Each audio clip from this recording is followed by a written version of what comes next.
Sir, my name is Colby Valdez Tamon. Ang tatalakayin natin ngayon about sa pagbabago ng pulisya at pagtaas at pagbagsak ng mga bansang nayon. Ang mga pulis ay nagbabago dahil sa mga pagbabago sa lipunan.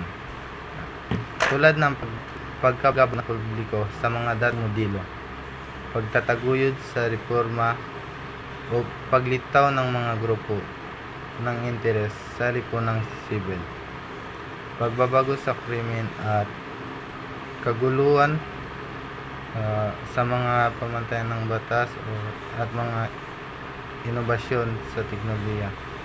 Kailangan umangkop ang mga pulis sa mga pagbabagong ito upang mapanatili ang kanilang pagiging lehitimo at manatiling relevante sa mga pagbabagong konteksto ng lipunan kung saan sila nagpapatakbo.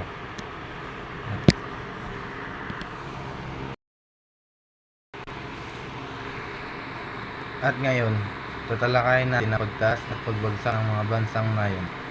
Ang pagtaas at pagbagsak ng bansang nayon ay konektado sa mga ng pulisya.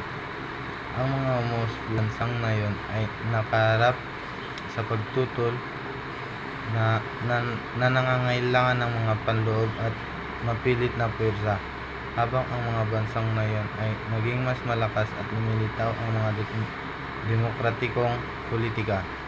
Ang mga umiiral na anyo ng pulisya ay nag-evolve upang kontrahin ang mga hamon ito.